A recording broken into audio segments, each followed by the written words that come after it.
Fans, we are live with another edition of the Great North Wrestling Podcast. Tonight, I am pleased to welcome a man who had quite a memorable run in Stampede Wrestling amongst other locales, which we'll get into. A man who is, if you're searching up Stampede on YouTube, you're going to see a lot of his work. Robbie Stewart, also known as Chick Cullen.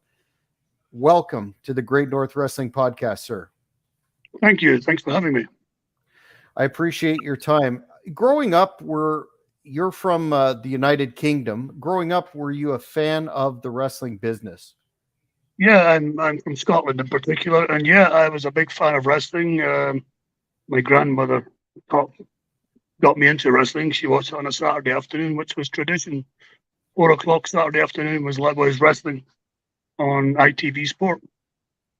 But yeah, we had a local guy called Andy Robin who was famous for being a bully in the ring, but he also was co-famous for having a grizzly bear that used to wrestle in commercials and shows and things like that. So we had he was a big hero in our town, if you like. So that's why I got started going to watch him at the local hall.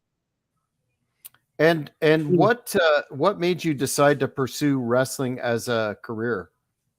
Yeah, that's an easy one. I've been asthmatic since birth all my life, and whilst all my pals were playing football or soccer, as we call it here, and rugby and stuff, I was just kind of sitting on the sides watching, And one day I was in a local sports centre, a youth club, and I was watching guys. I thought it was judo at first, but they didn't have the jackets on. They had like singlets and things, and I realised, it's Olympic wrestling or amateur wrestling, as we call it. So I asked if I could get involved. I was 10 at the time, and the rest is history. A fan is asking, and I apologize for the UK slip up. I actually knew that. But what part of Scotland are you from? And he's asking Edinburgh. Well, Edinburgh hasn't got an O in it. I must correct him. Edinburgh. I'm from Stirling, which is just 35 miles northeast of Edinburgh. That's where the William Wallace thing was all about, freedom and all that, Mel Gibson and all that shit. Yeah, I'm familiar with that, being Scots and heritage myself. When you decided to pursue the career and get involved, who was spearheading your training process, and what was that like at that time frame? So that was a long time ago. I'm 63 now, so I started pro wrestling when I was 16. Wow. And there was a Welsh promoter coming into Scotland on a weekly basis called Orrig Williams, or he wrestled as El Bandito. And I approached him. I said, "Hey, I'm a wrestler. I'd like to be a wrestler in your show." And I think 3-4 weeks in a row he told me to fuck off, But eventually I became a nuisance to him, and he put me in the ring with a guy who was a ex-Commonwealth Games wrestler who absolutely ripped me to bits. But I came back the following week for more, so he thought, "You'll do for me." And so I moved when I was 16 from Scotland to North Wales. Wrestling schools then were non-existent. It was if you had somebody to train you, then you were very lucky. So my job was driving the ring van, putting the ring up and working for him, and I'd get the training and I'd get into the shows and stuff like that. And he put me up in his apartment block and stuff. So I was in the ring 3-4 times a day there because it was in the backyard. Yeah. So it was tough back then, and there was no wrestling schools, none whatsoever in Britain that I'm aware of. There were amateur wrestling clubs, but there was no pro wrestling schools at all. Yeah, we hear a lot of discussion from the historical record as to the training process at that time, involving an attempt to basically have someone quit, and then if they didn't quit, then there might be something there. Like I'm thinking about most recently the focus on Mike Graham in Florida and how he ran his operation. Was that similar to what you experienced, in addition to being physically? Yeah, very much so. And that's what I said. When he kept telling me to fuck off, and I kept coming back. And even when the guy stretched me in the ring, I still came back the following week, and that's when he said, "Okay, this guy's keen. He's up for it." And never looked back after that. And he was very, very good to me until I got to about 19-ish, and then I moved on from into bigger promotions. But I indebted to him for, he's no longer with us, but for my career, for sure. Did it Horace take a Williams, gotcha?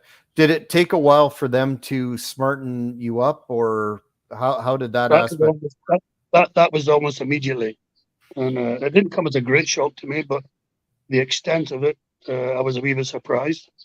So within 6 weeks of moving from Scotland to North Wales, we went on tour to Spain, um, a team of wrestlers. We were touring around Midland and North Spain, wrestling in bull rings. Wow. So I would get the ring up during the day, and then the guys on the show would help coach me during the day, and then I'd pull the ring down after the show. So I had 3 months in Spain was really my training course, and never forget that. Pretty unique. Eh? Very nice. Mike D is asking your thoughts on gentleman Chris Adams, and of course the British Bulldog, whose son Harry Smith is headlining our big show July the 15th in Smith Falls, Ontario. Harry, so what are your thoughts of those two legends? Chris Adams, I didn't know very well. I believe he was a legend by the time he got to the States, but he was a kind of run-of-the-mill wrestler here for sure. He was a biggish guy, so he fitted in with the States at that time. That was before the likes of Dynamite hit Canada, when smaller men were more accepted. Harry Smith is an absolute gentleman, a good friend, a dear friend, him and his mum still.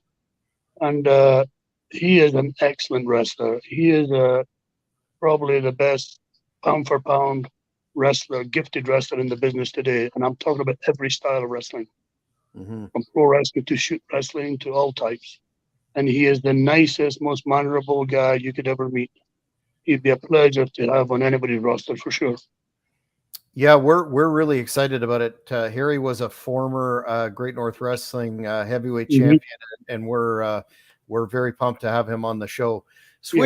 Switching to Stampede, how did you first come to work for Stu Hart? Well, in the UK at the time, I was wrestling for a company called All Star. They were called Wrestling Enterprises back then. That promoter just recently died, Brian Dixon, the great Brian Dixon, the legendary Brian Dixon, a great man, and he was my employer for over 30 years. But early on,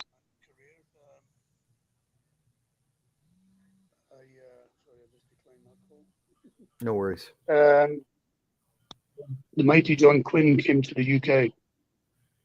And we traveled the road. We traveled up and down. And he said to me after a few months, he said, you're wasted here. You should be at Stampede Wrestling in Canada. I went, they're all too big for me. He went, no, they're all your guys.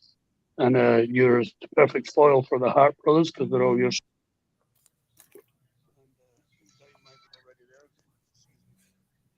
No worries.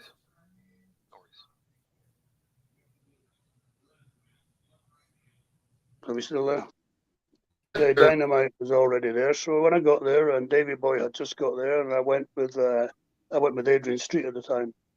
So it was John Quinn that got me in, and I remember phoning Stu and said, "Hi, you know about me? John Quinn's asked me to call you." I got that, everybody imitates Stu's voice. Yeah. So that went on for half an hour before he agreed to let me go. So I thought I was going for 3 months. He sent me a ticket, and it was for 3 months. And at the end of 3 months, I did what all the other guys did when they're leaving the territory. I brought in a couple of cases of beer. And they're going, "Hey, thanks for the beer, Robbie. And what's happening? Where are you going?" I said, "I'm going home." "Well, why are you going home?" "Oh, my 3 months is almost up. Nobody leaves here." So I stayed for about 3 years at that time. Wow. A fan is mighty John Quinn, the guy that got me in. A fan is asking about John Quinn, asking if is it the reason he left England was his payoff against the legendary Big Daddy? No, he stayed in England for a long time after that. He moved to the opposition. His payoff wasn't so good, but he made up for it when he got to the opposition, they paid him really good money, and he stayed for a long time and became very good friends with the aforementioned Auric Williams, El Bandito. Mm-hmm. John loved the UK. Yes. What were your impressions, your first impressions when you met Stu and of that famous Hart House with the dungeon? My first impressions were, holy fuck, what a shithole. Cats, kids, and Cadillacs. I'd heard that. Big John said to me, "You got to dance cats, kids, and caddies when you get there," and I thought he was right. Mm-hmm. And anyway, they were nice to me. They were very nice to me, and felt very at home with them, and very quickly became part of the family, if you know what I mean. And yeah, it was the best time. I was still young at the time, you know, and I was just turned 21, so I've been wrestling nearly 5 years. So I was still pretty green myself, but I worked very hard, and it was the biggest learning curve of my career for sure. You know, surrounded by like like Davy Boy, Gamma Singh, Brett, Jerry Morrow, all the guys who could graft. You know, they were just like, they were amazing grafters, and they were the smaller men, which was perfect, right? Mm-hmm. We'll get into a couple of those names. I thought I'd ask you about you mentioned Dynamite Kid. Mm-hmm. Were you, and that was an interesting point in his career. Did you cross paths with him before and after Stampede at all? Very briefly before. But yeah, very much during my time there, and when he is.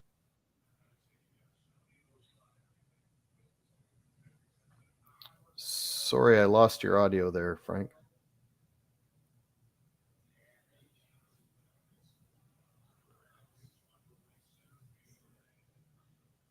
Oh, we're experiencing some technical difficulties here, fans. Apologize. Sorry, guys. Got you now. My wife's trying to call me. She's traveling with work. Sorry. Yeah. So when he answer that, right? When he had lost all his weight and he was down on his luck, he came to the UK and had his last sort of swan song wrestling for the indie promotions in the UK. And I worked with him a lot then. A fan is asking, Barbara is asking, if Billy Robinson, in your view, is the greatest British wrestler of all time.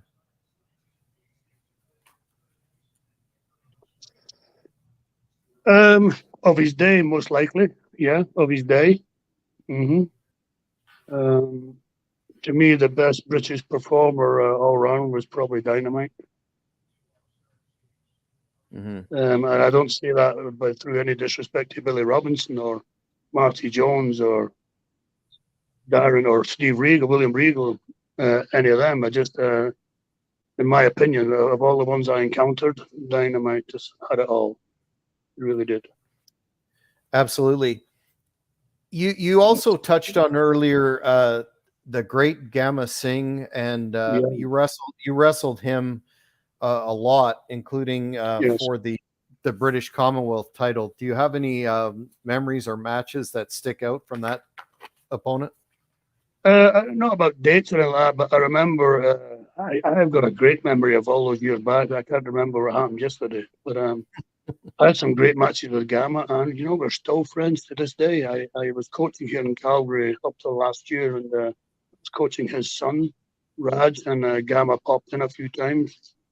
He still looks the same. He's still fit as a fiddle, and what a nice man he was. Gentleman.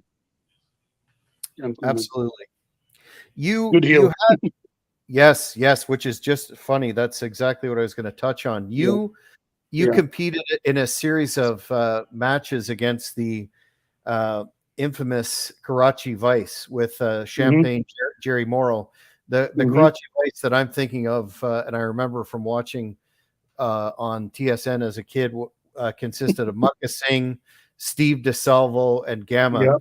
Can you talk about the heat that tandem had? I remember in the pavilion, the fans were, I don't want to say it because it's a bit of a an aft-used term, but it seemed like the heat was very intense there, almost riotous at points. That's probably the best way of describing it. The hall in Calgary was called the Victoria Pavilion.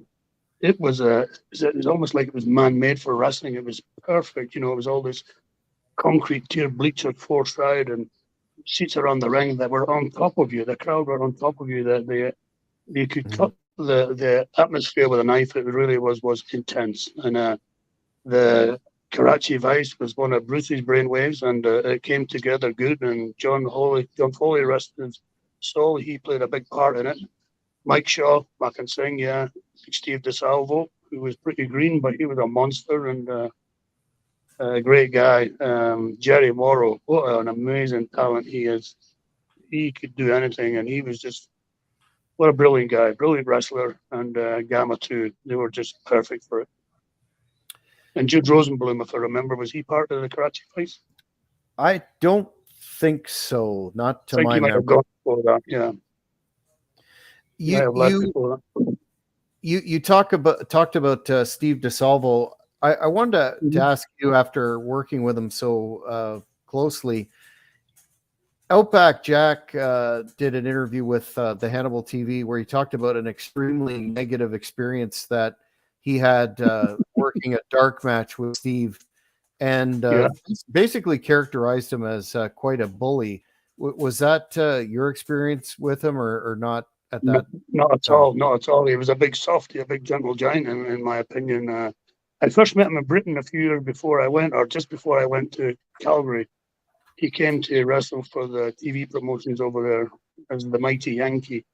It's funny. I remember driving him home to his apartment one night, and I couldn't see past him as I was driving my car, and I thought the road was clear, pulling out a four-way. Bang! A car T-boned us. And Big Steve ended up sitting on my knee. Such was the impact. I said, "Thanks, big man. If you hadn't been there, I'd probably be dead." He said, "Yeah, thanks. I took the shock." He said. And when I saw him in Stampede Wrestling years later, he went, "Fuck you, owe me a lawsuit." He said. One time I remember pretending he needed a haircut badly, and I said, I used to be a barber. Did you? Yeah. I cut your hair. And I cut his hair. I made a total horse's ass of it, but I never cut hair in my life. Good. So he was a big softy. He was a big softy. He really was. And if he became a bully in the ring, I'm surprised to hear that. Yeah, it's the only incident that I can recall where that was alleged. But definitely, if Steve, if you're out there watching the Hannibal TV, please get in touch, because I'd love to do an interview with you. Do you have any recollections of Ed Whalen and the influence that he was on the TV product? What are your thoughts on him? He's somewhat of a huge. Yeah, he was huge, and he was almost the star of the show, to the extent that a couple of times he quit because he fell out with everybody, and Bruce and Stu and that, and they got some other guys in to replace him, and the viewing figures went down and down, and they had to bring Stu back. They had to bring Ed Whalen back, and he was perfect. He was so laid back, and it came so easy to him. Describing the action, it was so easy to him, and his famous catchphrase, at the end of the show, was good. But a funny thing happened, Ed wore a hairpiece, he wore a wig, but also he in the dressing room before your match, it would say Robbie Stewart against Gamma Singh, 6 off and 6 on. In other words, you do 6 minutes before the TV kicks in, and then the TV's on for the last 6 minutes. Now, obviously, we don't carry watches around in there, so the thing was where at the 6-minute point, Ed would take his glasses off and put them on the table, and you knew then that you had to start doing all your shine spots, if TV's kicked in. But the fans got wise to it, and they started shouting, "Okay, you can do all your fancy shit now." Ed took his glasses off, so they got wise to it. And Ed would go upset, and Ed would get upset about it. Did you? The fans would be shouting to him, "Oh, don't flip your wig, Ed. You're okay. It's all right. We know the script." And all this. Wow, those were early smart fans. They were. Did you have any experience with Ed kind of flexing his muscle with his connections with the media in the area over storylines? We read a lot that he quit over or something along those lines over a storyline with Archie Goldie. I don't know about that far back, but I know when I was there, if there was too much blood or if there's something that was over the top, Bruce was very, Bruce could have been over the top. He was kind of dangerous as a booker, to say the least. But there was things that Ed would not tolerate, and he got his way every time. He got his way. Mm-hmm. I wanted to also ask you, it's germane that you mentioned Bruce Hart, your memories of teaming with him, as well as if you could expand on your thoughts of him as a booker, creative person. Yeah, Bruce was very creative, very intelligent man. They all are. They're all very intelligent people, the Hart family, not every one of them, and all university educated and so on. Bruce was a very imaginative booker, and when I got there, it was kind of opened my eyes to what the business really could be or should be like, if you like. He went over the top sometimes. Sometimes he just kind of made a fool of some people, which I didn't respect him for, me included sometimes. And he very petulant. If he didn't get his own way, he'd stomp the ground like a little kid, and to the point where Stu would come down on the Friday night and go, "What's this bullshit you're putting in the ring?" And he'd end up fighting with his own dad and stuff. Bruce didn't make many friends in the business. I speak to him now. I'm civil with him now. I kind of got on with him when I see him. But he didn't make many friends in the business because of the way he treated people, really. He kind of, everything was a big rib to him, And Owen was his apprentice at the time, God bless him. Mm-hmm. Speaking of your team with Bruce and Keith, you had matches against the Honky Tonk Man and the Angel of Death, Cuban Assassin, a few times. What are your memories of working against or being around Honky at that time? Honky, Wayne Pharisee was. I thought he was hilarious. He used to tell me, I'm the worst wrestler. He said, I am the most untalented wrestler on the planet, he said, but I'm going to go all the way. And I said, that's because you can talk, right? He said, exactly. I'm going to talk my way to the top. And he did. God bless him. Angel of Death. He was a friend of DeSalvo's, Big Dave Shelton. Mm-hmm. He was huge. He was a big guy. But if anybody was meant to buy a ticket and sit in the front row and watch wrestling rather than being in the ring, it was Dave. It was him, Angel of Death. He wasn't a wrestler, and he knew it, right? He knew it, but he was desperate to be a wrestler, and he hung about Calgary for weeks and weeks and weeks, starving to death, until they finally gave him a bit of a break. Cuban Assassin, what can you say about Angelo? He was, to me, the most complete heel who didn't have to do. When you talk about in wrestling in particular, less is more. Cuban could do less and bring that house down. He could bring the house down by his looks and his facial expressions and a few slight little moves, heel moves, sneaky heel moves, and the bumps he would take. That guy, for anybody and everybody, was amazing. An absolute legend in the business, in my opinion. Yeah, great heel team with Jerry Morrow as well. I remember that from Cuban Commandos. Yeah, exactly. Again, that's all credit to Jerry. Jerry could turn his hand to anything. You could address Jerry up in the clown's outfit or a mask, whatever it was, and Jerry would perform and he'd outshine the whole crew if he wanted to. Hannibal wanted to mention an incident in one of our shows, Great North Wrestling, in 2008, where Honky, who was feeling no pain, gave about a 30-plus minute speech about you. Did you hear about that or recall that? No, I did not know. I didn't know about that. About me? Yeah, he really put you over, apparently. Oh, that's nice of him. Well, we'll have to do some research there.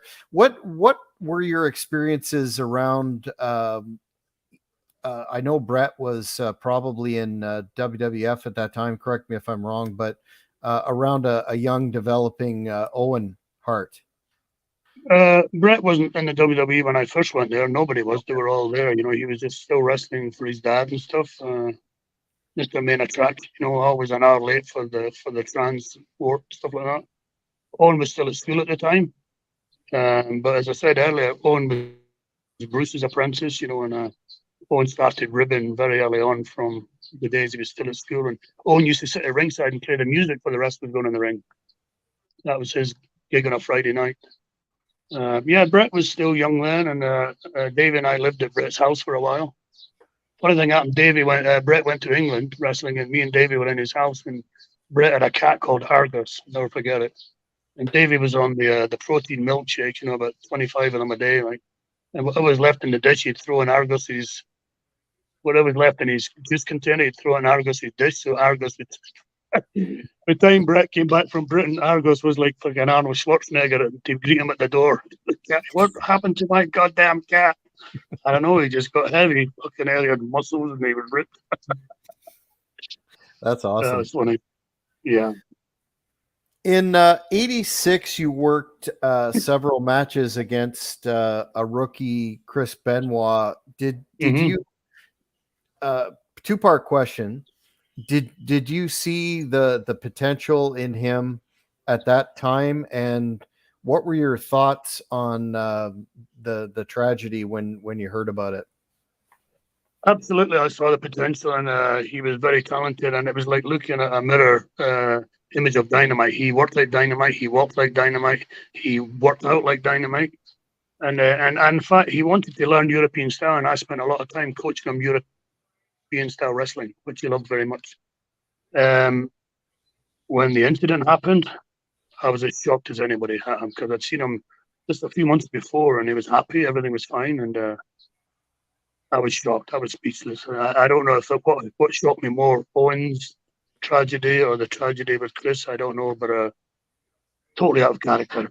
I mean, what happened to Owen wasn't his own doing. It wasn't in his own hands. Whereas Chris, on the other hand, something flipped in that poor kid's head. I emailed with his dad a couple of times sometime after that, and he explained some things that had happened medically and some tests that were done afterwards, and it turns out that Chris was in a pretty bad way internally. It was an absolute shocker. Very sad. A fan is asking if you ever, and I think you mentioned this briefly, got to work with Adrian Street and Miss Linda. Unfortunately, yes. Okay. In fact, we lived in the same apartment for a while at Stampede Wrestling, but I'd worked with Adrian in the UK first too. He's 5'4", but his ego is 7'10", if you know what I mean. He, according to him, he's beat everybody. He's been the world champion everywhere, and he was very awkward and stiff in the ring. He didn't want to do anything apart from his own shit, and the stuff he did was okay in the 60s and the 70s, but it had its day, and he had trouble getting that stuff over, especially in Stampede Wrestling, because it was a hard-hitting territory at the time. It was pretty solid work at the time with everybody. You got hit or be hit, or hit and be hit. Adrian wasn't really up for that, so he took off to the States. I remember sitting in the apartment we had, and Linda did everything for him, his wife Linda. And we had this cheap TV that we bought, and every time it went on the blink, I had to get up and hit it on the side twice to get the picture back. And I did it 4 or 5 times, and he's sitting on the couch. I thought, fuck this. The next time it goes up, I'm not going to do it. I'm going to let him get up and fix it. So it went off again, sure enough. And he looked at me after a minute or so. He went, I suppose it's my second turn, is it? I said, yes, it is. Linda! He shouted his wife out the kitchen to come in and hit the TV. Wow, for a guy who was in good shape, he didn't like to get off the couch. No. As a person, he's horrible, self-centered little man. If he was chocolate, he'd eat himself for sure. A fan is asking if you remember the incident with Tony Banger Walsh exposing the business in England to the Sun newspaper in '85. This is not something I'm familiar with, so please educate us if you do. Yeah, I was around then, and I was in my prime on TV at the time, and he, I don't know why he did it. He didn't need to do it. He was working every night if he wanted with Big Daddy. He's a very wealthy man in his own right. But he did it, and he was the first one to explain about razor blades being used in the ring and stuff. I don't know, just wanted to get his face in the newspaper or something. He had nothing to gain from it. Nothing to gain. In fact, he hung around the business after that for a while, and his son was wrestling right up until recently. And I never know why he did it, and I don't know if he regrets doing it. But he kind of fell out with Crabtree, the promotions, Big Daddy's brother and stuff, for a week or two only. And I guess that's when he did it, because he had contacts in the media and stuff. He provided security for celebrities and stuff, so he knew a lot of people in the background. So it wasn't difficult for him to get hold of the Sun newspaper and say, "Hey, I've got a scoop for you about this," And anyway, he did it. And it's true what Ori Williams said. He says, "Mark my words, the houses will get bigger because of that. People come to look for the blade." And sure enough, he was right. The houses were bigger. There was more fans in the shows for weeks and months after that. They were all shouting, "You get your blade out now! You can get your blade out now! Who's carrying the ketchup and all that shit?" Ketchup. Awesome. Awesome. What led to your departure from Stampede Wrestling? I think I just kind of outgrown it a little bit. And my last thing was that when I came back in, I turned heel on Bruce. That was my suggestion that I did that because, the face, you're never really going to earn any more money or get up the ladder a little bit. And he agreed to it. But when it comes to doing the matches, he just wanted to no sell and shine even more than he ever did, So I knew that there was no point in being here any longer. If I had somewhere else to go, then I should have gone. And so I did. I went back to the UK and I was wrestling every night and on TV every week there. Yeah. Yeah, you worked some matches against some big names such as Fit Finley, Mark Rocco, and Dave Taylor. Yeah. Yeah. How did you enjoy that segment of your career? They were the best. That was the best time of my life, wrestling those guys. Rocco and Finley were the two top heels in the business at the time. And I was a good foil for them. I put on a good show with them, for them, and for the show. And we did a lot of television together. And we became good friends. And we still are to this day. Well, sadly, Rocco's passed away, but Dave Finley and I were still good friends to this day. We had good chemistry. I guess that's the word I was trying to look for. Good chemistry. Mm-hmm. Absolutely. Dave Taylor, I only worked once or twice. Years ago when WWE or WWF at the time first came to Britain, they had to have so many British wrestlers on the show for work permit purposes. So they had 6 of us, and we did a 3 against 3 tag match. A couple of the shows, we did it before the crowd even came in and took their seats. Dave Taylor, Regal, myself, Johnny Self, Drew McDonald, and Danny Collins. That was the 6 of us. And I remember Vince standing at the back watching, and Dave Taylor picked me up and pressed me above his head and turned around so that Vince could see him do it. Okay. Big deal. But yeah. How did those bookings come about, and did you ever experience any sort of opportunity to, or sorry, I guess I should rephrase that. Did you ever think about leaving again and trying to break into or get a job in either WWF in North America or WCW at the time?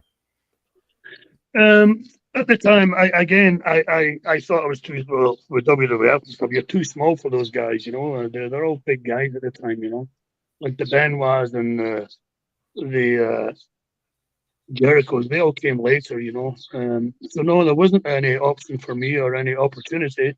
Although I teamed up with a great wrestler in the UK called Danny Boy Collins, and we became a pretty successful tag team in Britain and in Europe. And we sent them pictures, and they sent them back in the same envelope. So I was under no illusions. There was no way I was ever going to get there. 2 years ago, I know there was a coaching job came up down in Florida, and Brett was going to put me in for it, as was Dave Finley. And I got the word back from Regal. There is no job down here. I didn't know he had already given it to his friend, Robbie Brookside. So we kind of didn't see eye to eye over that, but okay, no problem. That's that. And don't bear any grudges ever. What do you think of the modern product in terms of the the big two, the WWE with its heavy emphasis on a lot of talk and then less action, and then the opposite of that, AEW with limited psychology and spot fests. I'm not a fan of either, to be perfectly honest with you. I'm not a fan of either. Wrestling as I knew it doesn't exist anymore, sadly. It took me a while to realize that. And even when I'm coaching wrestlers to this day, they don't want to learn the basics. They just want to learn how to do a swanton off the top rope, or how do I get over the rope backwards and all that kind of shit. Hang on, you have to learn how to. You got to bake the cake before you can decorate it. You got to learn the ropes first. You got to learn how to wrestle. No, we don't have to do that anymore. I first noticed that when back in my day, we would pay a lot of money for our wrestling boots and our outfits, our singlets and stuff. The wrestling boots were very expensive. Then I started to notice people were coming to business with like trainers, tennis shoes on, and having those padded gaiter things up the front of them and pads and stuff. Like, what they're coming to, And then it developed into my biggest pet peeve ever was where they slap the thigh when they're kicking. I lost interest after that. I gave up after that. Yeah, that's rampant. I said, if I see any of you in the gym slapping your thigh when you're kicking somebody, you're out the door. Biggest exposure ever in the business. Yeah, that's something that old school fans like myself just can't get past. I can't get my head around it at all. You mentioned earlier about the Stampede Wrestling fans being the early smart marks. I believe, in my opinion, I don't know about today, but they were smart. But for 2 hours of that night when they were at the show, they believed everything they were watching. They believed it, and our job was to make them believe it. And I say to guys now, you've got to go in that ring. It doesn't matter what the other 4 or 5 matches have done. You've got to go in that ring, put in a performance. Whereas when those fans leave the arena, they're going to say, yeah, we saw this and this, but geez, see, guys were going for it, right? I say that should be your aim. Well, it's audiovisual. It's what it like and what it sounds like. Even to roll triple X at the back of the arena, it's what it looks like and what it sounds like is the 2 most important factors. Well, it's almost like the big promotions don't allow their fans to suspend disbelief. No, they don't, and I don't know why they don't. Maybe there's a bigger audience for the circus, if you like, than there is for the actual wrestling. I don't know.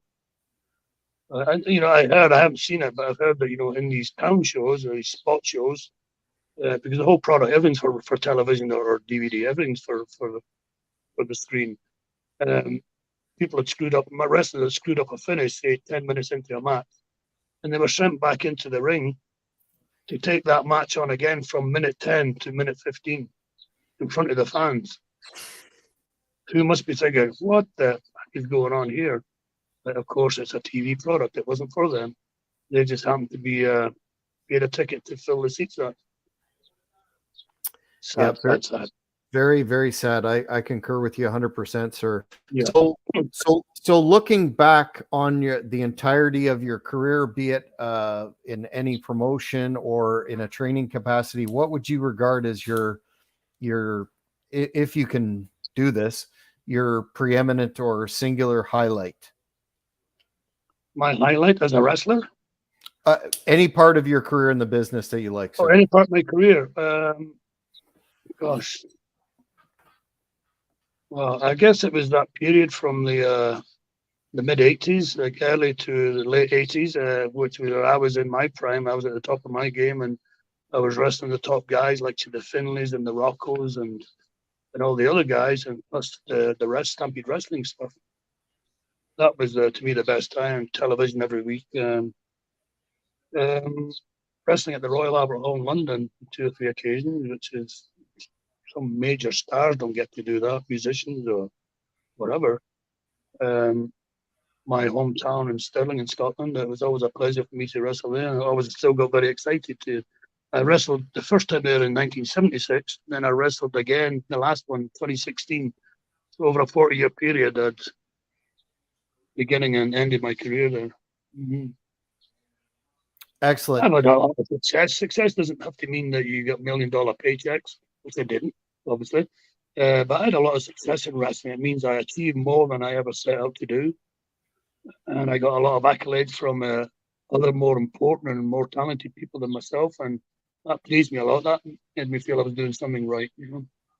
And that's, but I was always very humble about it. And that's what I teach people to this day is you got to be humble. You know, you got big headed. You've got to, it takes two to make a match in there. And if you're good at what you do, then, you know, the other guys will ask for you and they'll ask to work with you. Mm-hmm. Where can, or first of all, do you have anything to plug to bring to the fans' attention? Is there any way that fans can keep up with you on social media or otherwise? I'm no longer on social media for many different reasons. No, but the British Wrestlers Reunion is the only thing that I'm involved in. When I say I'm involved, I attend their reunions and I speak to wrestling people through them, even to this day. So the Leeds British Wrestlers Northern Reunion in Leeds, England, is look through them if you want to ask me anything, or come through you. Absolutely. If fans have any questions for Robbie, Frank, let us know, and we'd be happy to have you back again, sir, and do another interview. I very much appreciate your time this evening. Anytime, and it's been a pleasure. Thank you very much. Thanks for having me. Well, fans, that wraps it up for this edition of the Great North Wrestling Podcast. Once again, much thanks to Robbie for his time. And again, if you have any questions or whatnot, send it to us and we'll contact him and we'll do this again. Take care. Thank you for watching the Hannibal TV.